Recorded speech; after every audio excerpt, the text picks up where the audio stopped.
Well, hello YouTube. This is Bob Lucas again, coming to you Thursday, the 21st of March from New York. I hope you're all doing really well. I want to apologize. It's been a few weeks at least since my last video.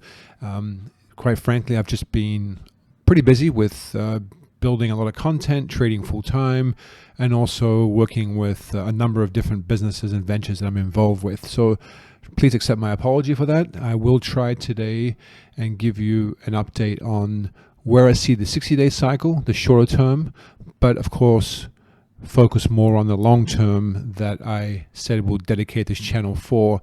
Look at the kind of the 4-year cycle outlook, where I see potentially Bitcoin moving over the coming year, or at least this year in 2019, and just give you some more strategies on how to trade and invest in this type of environment.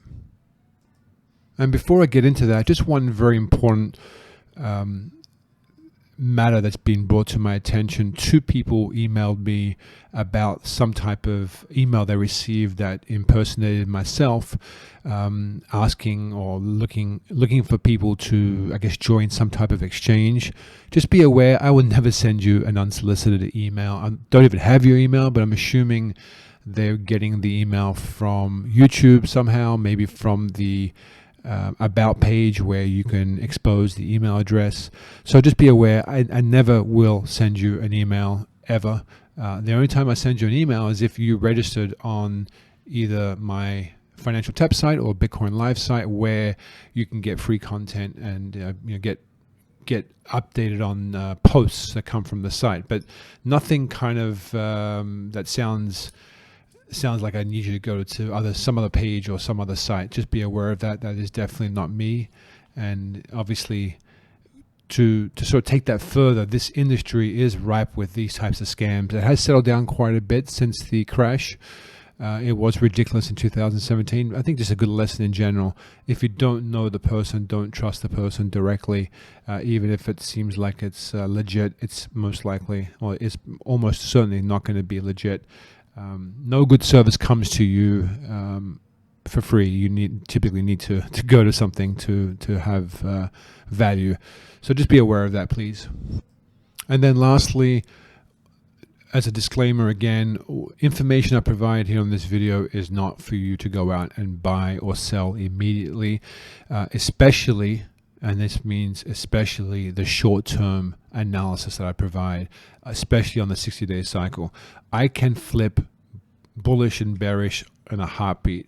If a daily chart, even a 4-hour chart, tells me otherwise, my position will change. So by the time you watch this video, the day after or 3 days after that, I may already be in a different position. So this is why it's impossible to use YouTube and a weekly or bi-weekly type forum and videos to give you an idea of what I'm doing from a trading perspective. Now, from a HODL or holding or investing perspective, that's not really going to change with the fluctuations from day to day, and it shouldn't change day to day. If you are investing or have a long-term horizon, the day-to-day movements, no matter how wild the swings are, should not impact and will not impact how you view your long-term investing strategy. So please be aware of that. Do not follow me here only on YouTube from a trading standpoint, please. Okay, so let's get into this. Let's talk short term for a little bit, and then we'll go to the long-term view.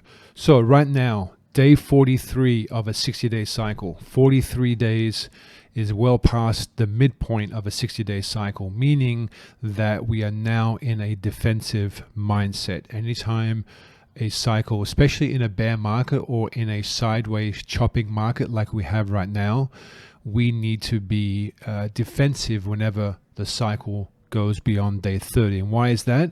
Well, because we've been seeing a lot of left translated cycles, meaning the top has occurred on or before the midpoint of the cycle. So fewer days going up, more days going down. That has been the pattern for 1 year and 3 months. We have day 19, day 27, day 30, for example, 34, 27. All these here were midpoints, or I should say these occurred, the tops occurred before the midpoint, making these all left translated. You will see a larger or more lengthy decline in time for each of these cycles. So that pattern of cycles has not broken just yet. We are not in a new bull market, and we're not even 100% sure if the 4-year cycle low is ahead of us or behind us. So for that reason, we need to stick with the previous trend and the previous cycle knowledge that we have at hand. And currently what I'm seeing is that we have a day 18 high that has yet to be exceeded in this cycle. Now we do have a nice little uptrend developing here, but it's really coming on a lack of any significant volume. And I'm not seeing any real significant momentum or urgency to buy this market. And by day 43, I really would have expected it to have broken out significantly by this point if we were in a new type of trend or uptrend. So what does that mean exactly? It means that I think we still can perhaps see a move higher over the next few days to break the day 18 high and essentially negate or remove the top there, because the new cycle high would be in the future. And also to break above the day 9 high that we have back in December from the past cycle. But I think if we do get up into this area over the next few days, that this will act more as a bull trap in the short term than it will anything else, because we have a cycle low due in some point in April, and it's coming up within the next sort of two to 4 weeks, in fact. So it's coming up pretty quickly.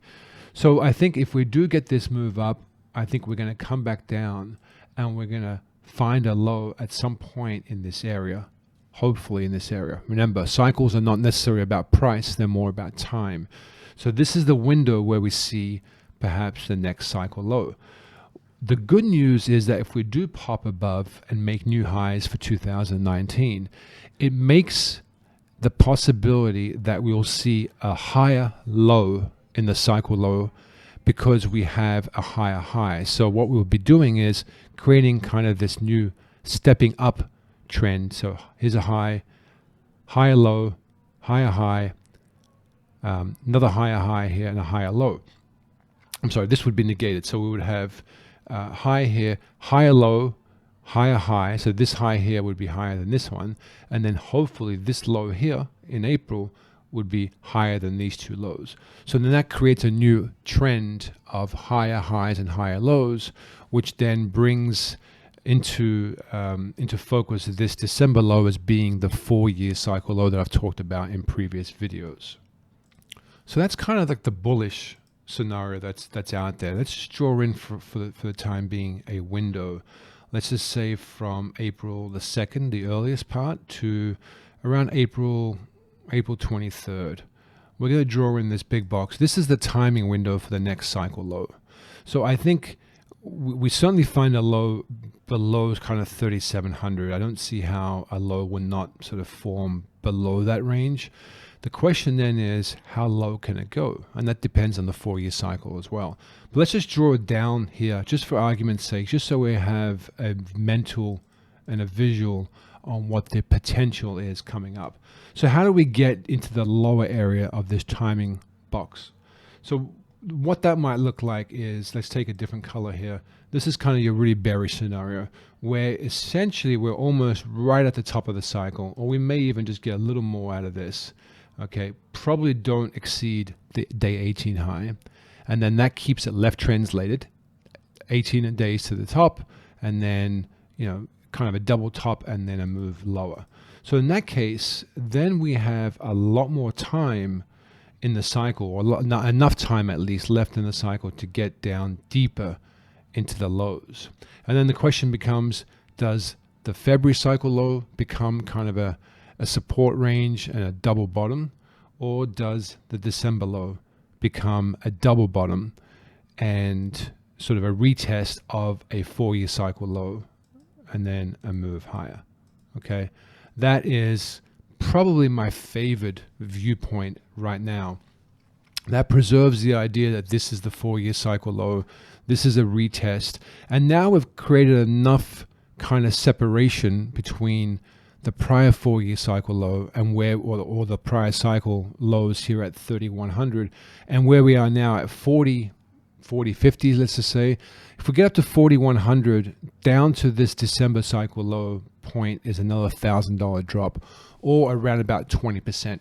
That's significant enough, if it happens over a short period of time, to create enough kind of fear and panic and capitulation on high volume to kind of induce an end to this bear market or this sort of crypto winter. Now, it's never gonna skyrocket, until probably next year, but enough of a decline here for this to create a real sort of V slingshot type of action up into the 4,000 range and up towards maybe even 5,000 by kind of the early summer months.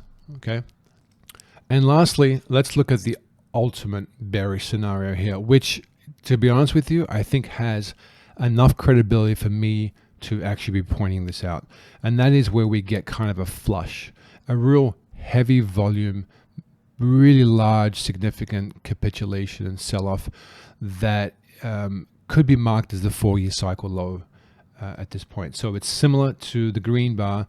It's just that it's steeper, right? We get down to test the December lows quicker, and then we kind of just get deeper and deeper into that point, and then we come out. And kind of same kind of end result as the green scenario, where you have this V-shaped recovery. But I find that most big bear markets either end in this wide, very wide basing double bottom type pattern, or they end in a V. If it ends in the green, which is a double bottom, it's probably going to take a lot longer to sort of come out of that over the summer months. Whereas if we get this really big sell-off, we may even slingshot rapidly up towards 5,000 and beyond. But this here is a scenario that I'm putting enough weight behind and would not be surprised to see, to be honest with you. And in some ways, I kind of want to see this. I feel that this could bring an end to this bear market once and for all by doing that, and get us up into kind of the $5,000-$6,000 range, and testing, if I zoom out, testing that $6,000 area much sooner in the early portion of a 4-year cycle, as opposed to maybe later in the year as well. Now, I also often get asked, what if you're wrong? What if it just goes sharply higher from here and doesn't necessarily look back? And my answer to those types of questions is always, well, I will respond. I will adapt and change. The one good thing about cycles that a lot of people don't seem to get is that it's not supposed to be a definitive and absolute type of study, like something like Elliott wave, which may be more rigid in how certain waves are counted and measured. In cycles, there really isn't such a concept. Cycles are just a reflection and a look at the price action over time.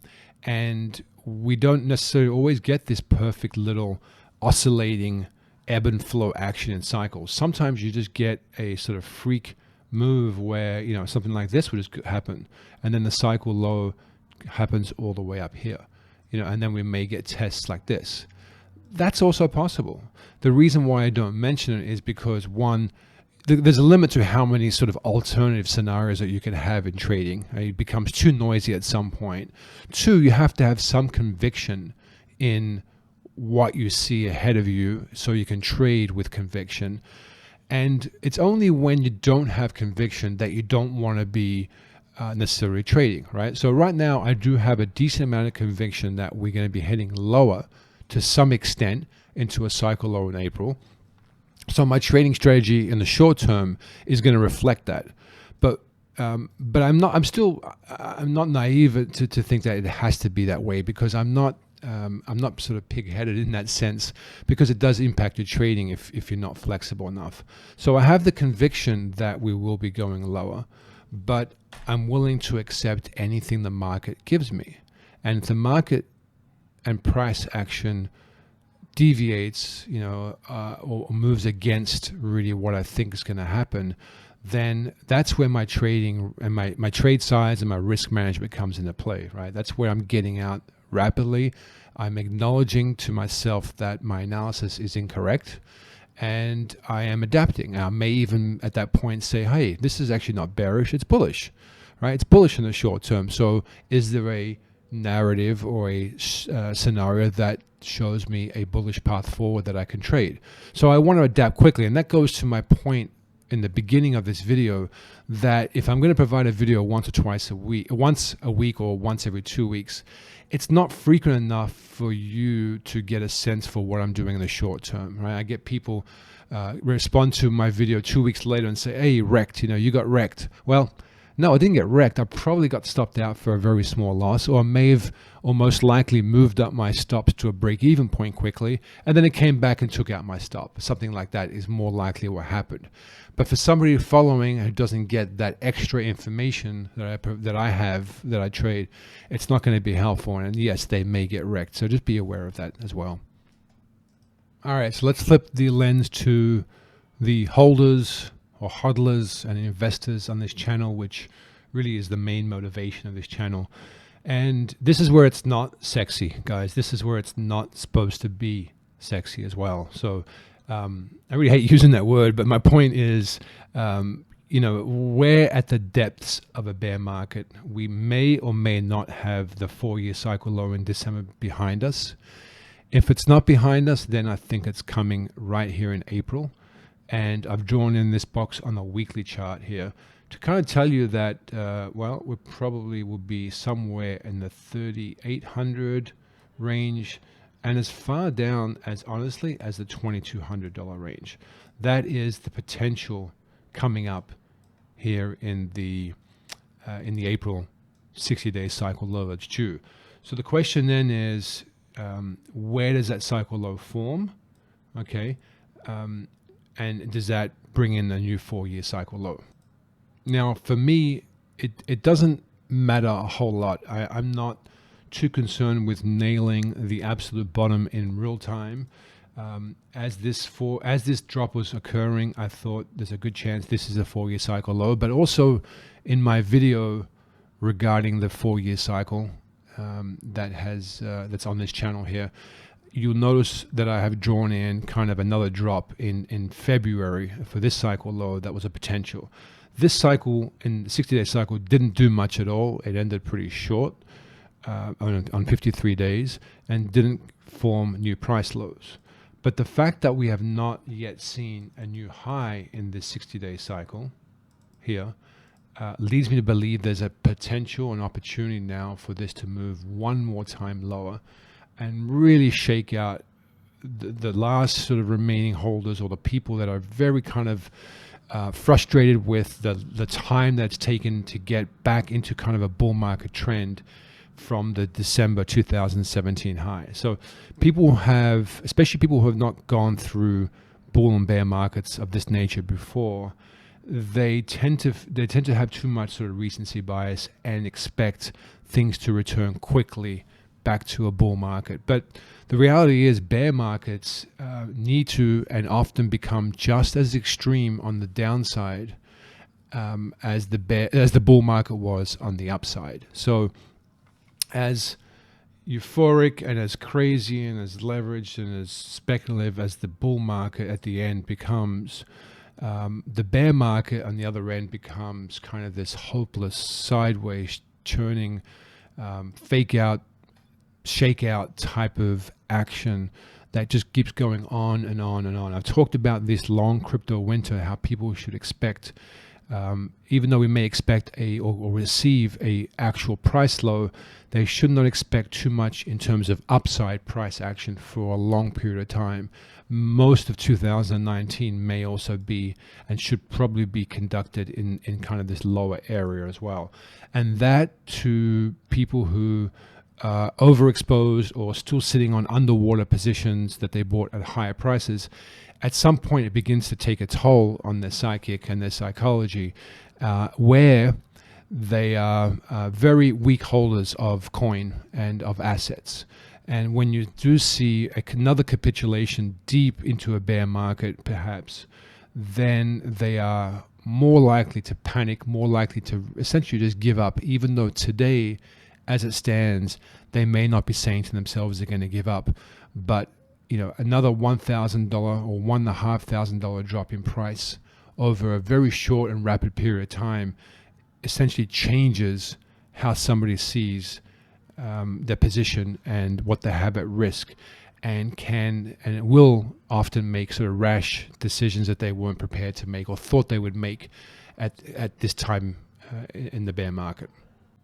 Okay, so what's the takeaway here? The takeaway is simply that for an investor, right, we're looking to accumulate and to have a full position at this point because we're looking at a 4-year cycle low in December or one coming up in April.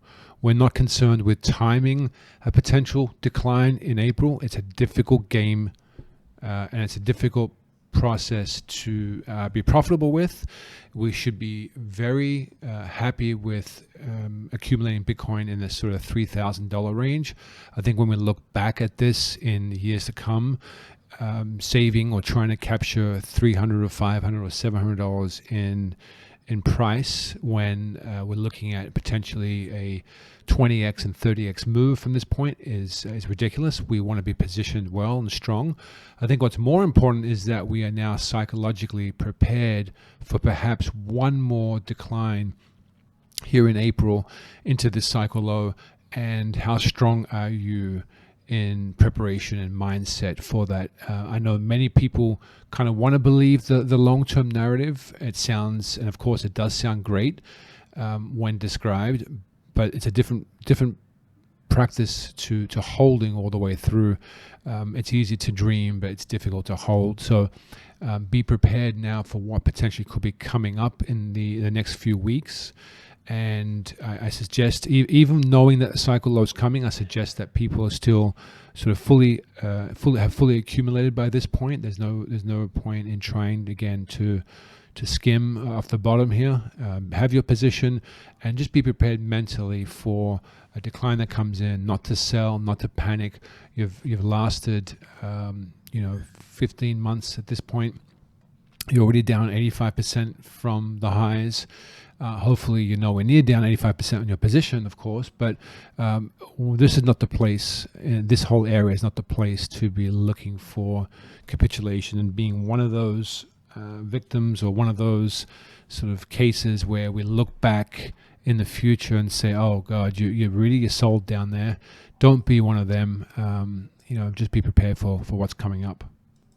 And then in closing, I've talked a lot on the community board here on the YouTube channel about kind of coming up with a HODL strategy for a sort of modern or an intelligent investor's HODL strategy, which kind of incorporates holding for the long term, but not holding no matter what price is there. So being a little more intelligent in accumulating at the right times, like now, and offloading and sort of going back into either fiat or some other type of asset class at the highs of a major cycle.